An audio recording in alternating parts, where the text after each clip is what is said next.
فیصل چودھری صاحب، یقیناً یہ جنگ پاکستان کے لیے بہت سارے اثرات، اس خطے کے اوپر بڑے اثرات مرتب کرے گی اور کر رہی ہے. پاکستان کا رسپانس آپ کے سامنے ہے. آپ سمجھتے ہیں کہ پاکستان نے صحیح رسپانس دیا ہے؟ کہ آپ سمجھتے ہیں کہ ڈونلڈ ٹرمپ کو جس طرح نوبل پیس پرائز کے لیے نامنیٹ کیا ہے پاکستان نے، was the right step forward? What are your views on it, Faisal Chaudhry صاحب؟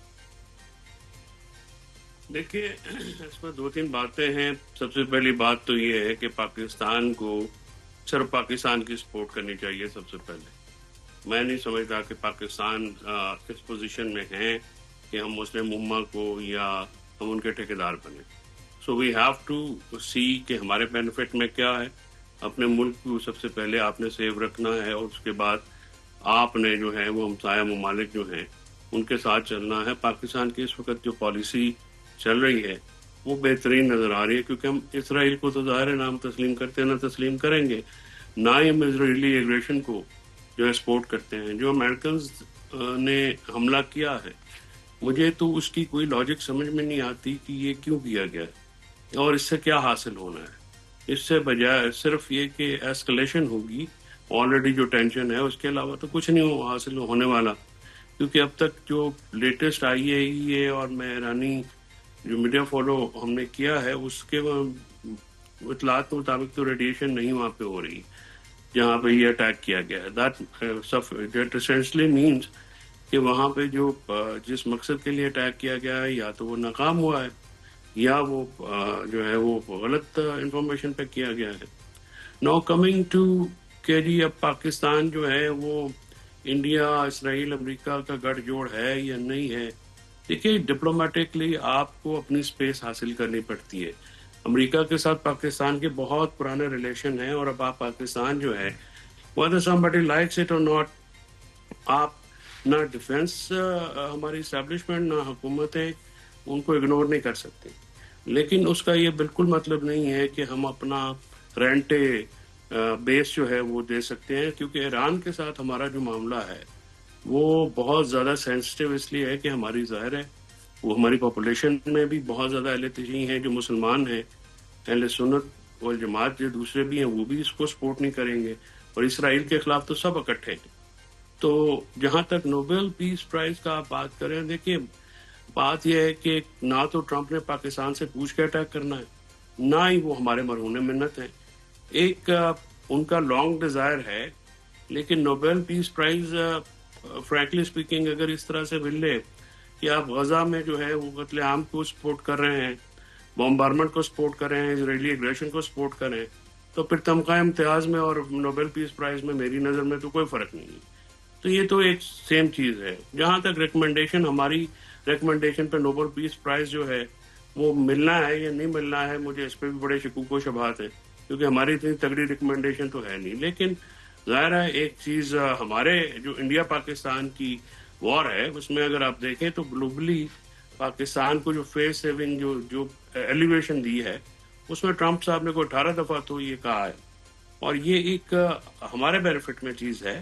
تو میرا نہیں خیال کہ اس کو اتنا سنجیدہ جس طرح سے ہم تنقید کر رہے ہیں، یا اس کی وجہ یہ ہے کہ بہت ساری ایسی چیزیں ہوتی ہیں جو شاید ہمارے پاس میں بھی نہیں ہے. اب امریکہ کی اسرائیل پالیسی اور ایران پالیسی پاکستان ڈکٹیٹ نہیں کرا سکتا.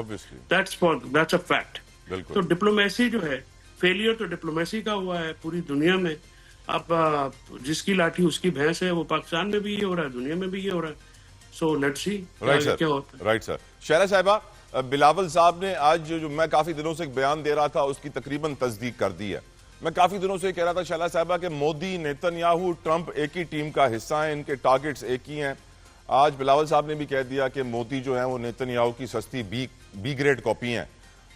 میرا سوال آپ سے یہ ہے کہ اس وقت جو صورتحال ہے ایران اسرائیل کے درمیان، اور جس طرح پاکستان رسپونڈ کر رہا ہے کہ وہ ڈونلڈ ٹرمپ کو اس سیز فائر کے لیے نوبل انعام کے لیے نامنیٹ کر رہا ہے، کہ جس سیز فائر کے بعد بھارت ہمیں دوبارہ دھمکیاں دینا شروع ہو گیا ہے. ایک طرف ٹرمپ اپنے میزائل گرا رہا ہے ایران کے اوپر، پاکستان ٹرمپ کی تعریفیں کر رہے ہیں لگا ہوا ہے. آپ کی نظر میں جو پاکستان کا رسپانس ہے، کیا وہ درست ہے، صحیح ہے، بہتر ہونا چاہیے یا نہیں ہے بہتر؟ آپ کا نظریہ شہلا صاحبہ. دیکھیے میں ایک بات سمجھتی ہوں اور وہ یہ ہے کہ ڈونلڈ ٹرمپ جو ہے وہ دنیا میں امن کی تعریف کو جو ہے وہ بیان نہیں کرے. ڈونلڈ ٹرمپ کی دی ہوئی تعریف امن کی ایکسیپٹیبل نہیں ہے دنیا، اور ہم نہیں مان سکتے، کیونکہ اگر وہ امن کی تعریف دے گا تو پھر ہمیں غزہ پہ سوال اٹھنا ہے. اور اس کے بعد یہ جو بغل بچہ ہے امریکہ کا، اسرائیل، اس جنگ سے امریکہ اپنے آپ کو کبھی الگ نہیں کر سکتا. ہمارے ہاں جنگ اخبار تک میں یہ شائع ہو چکا ہے کہ انہی کے دو آفیسرز ہیں، انہوں نے کہا تھا کہ 300 ہیل میزائل جو ہیں وہ دیے گئے ہیں امریکہ کی طرف سے اسرائیل. جی ہاں. اور جس طرح سے رجیم چینج تک کی باتیں ہو رہی تھی، یہ جنگ کا حصہ نہیں تھی. اور اب 60 دن انگیج رکھنے کے بعد جس طرح سے جنگ شروع کی گئی، اور پھر جس طرح سے ٹرمپ نے خود اس میں براہ راست امریکہ کو شامل کیا، اس میں امریکنز بھی حیران ہیں، ان کی قوم بھی حیران ہے. اور پھر وہی ایک بات کہ دنیا نے اب سائنس اتنی پڑھ لی ہے کہ اگر آپ کسی کے ایٹمک ری ایکٹر جو ہیں وہ تباہ کرتے ہیں تو پھر یہ ریڈیو ایکٹیویٹی جو ہے وہ سب سے پہلے تو محدود نہیں ہوتی ہے، وہ اس کا بہت اثر ہوتا ہے، اور اس کے اثرات پھر یہاں تک آتے ہیں. تو آپ نے کیا تباہ کیا سوائے اس کے کہ آپ کہہ رہے ہیں کہ ہم نے ایران کے ہاتھ سے بم چھین لیا؟ تو آپ نے تو بم گرا دیا ان پہ.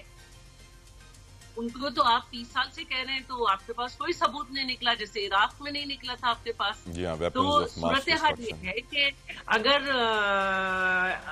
ڈیفینیشن جو ہے امن کی وہ ٹرمپ نے طے کرنی ہے، تو پھر سب کو یہ سوچنا ہوگا کہ ٹرمپ کی ڈیفینیشن امن کی کیا ہے. ویٹو پاور استعمال ہوئی ہے، اور یہ ہے امن کی ڈیفینیشن، یا بوم گرایا گیا جس طرح سے. میڈم آپ کو لگتا ہے وہ ریجیم چینج کا لفظ جو ہے ان کے منہ سے غلطی سے نکل گیا اور اسی لیے وہ فوراً دفاع کرنے لگ گئے کہ نہیں یہ ورڈ یوز نہیں کرنا چاہیے؟ ایک اور مسٹیک کی انہوں نے، جو اپنا پلان تھا وہ سامنے رکھ دیا. میں سمجھتی ہوں کہ اتنے پاورفل ملک کا صدر جو ہے اس کی بات میں ابہام نہیں ہونا چاہیے، اس کو اپنی کسی بات پہ غلطی نہیں کہنی چاہیے، اس کو یہ سوچنا ہے کہ اسے کیا نہیں بولنا. بریگیڈیئر صاحب، ریجیم چینج کا ورڈ ڈونلڈ ٹرمپ کے منہ سے آنا اور پھر وہ فوراً سے بیک فٹ پہ آگے کہ یہ ورڈ یوز نہیں کرنا چاہیے، واضح کر دیتا ہے کہ ہاں ان سے غلطی ہوئی، ان کا پلان تھا، ان کی دل کی بات زبان پہ آ گئی. اگری کریں گے بریگیڈیئر صاحب؟ جی دیکھیں، اصل میں تو دو ہی ان کے آبجیکٹیوز ہیں، اسرائیلیز کے اور امریکنز کے. وہ نمبر 1 تو اس کے آپ میں آئے تھے حملہ کرنے کے، وہاں پہ نیوکلیر ویپنز بنائے جا رہے ہیں، جو کہ اسی اتنا ہی غلط ہے جتنا کہ صدام پہ الزام لگایا گیا تھا کہ وہ کیمیکل بایولوجیکل ویپنز بنا رہا تھا. سیکنڈ، وہاں پہ رجیم چینج کا آف کورس ہے، کیونکہ رجیم یہاں پہ بہت اسلامک سینٹرک ہے، اور وہ بات اس طرح سے نہیں سنتے ویسٹ کی کہ جیسے باقی جو مڈل ایسٹ کنٹریز ہیں وہ کافی ویسٹرن اورینٹڈ ہے. تو ایران از دا اونلی کنٹری جہاں پہ پراکسیز بھی ہیں، اس کے حزب اللہ، حماس اور حوثیز کی صورت میں جو کہ اسرائیل کے خلاف لڑتے بھی رہے ہیں. تو رجیم چینج کا بالکل آبجیکٹیو تھا، اور ان کے منہ سے اس بات کا نکلنا اس بات کی طرف واضح اشارہ دیتا ہے. جہاں تک اس بات کا تعلق ہے کہ کیا اس نے واقعی اپنا آبجیکٹیو اچیو کر لیا، نیوکلیر جو ریئیکٹرز کی جو جگہ تھی، آج بھی صبح اسرائیل کی جو ایئر فورس ہے اس نے اٹیک کیا فردو کے جو نیوکلیر ریئیکٹر تھا وہاں پر. اس کے یہ بھی انڈیکیٹ کرتا ہے کہ اپنے جو آبجیکٹیو تھا اس میں کامیاب نہیں ہوئے تھے. مزید یہ کہ جیسے میں نے پہلے کہا کہ پریزیڈنٹ ٹرمپ نے ڈیپ سٹیٹ یا جو ان کے نیو کونز ہیں، یہودی ہیں، لابی واشنگٹن کے اندر، ان کے پریشر میں آ کے یہ حملہ تو ضرور کیا، لیکن اس طرح سے مزید کوئی ٹارگیٹس انگیج نہیں کیے کہ جیسے شاید اسرائیل چاہتا تھا. تو وہاں پہ بھی جو ایکیوریسی ہے جو کہ 100% ٹرمپ انشور کر سکتا تھا، یہ پینٹاگون انشور کر سکتا تھا، تو انہوں نے اس طرح سے ہٹ نہیں کیا کیونکہ وہ دو طریقے سے ڈرتے تھے. بالکل ٹھیک.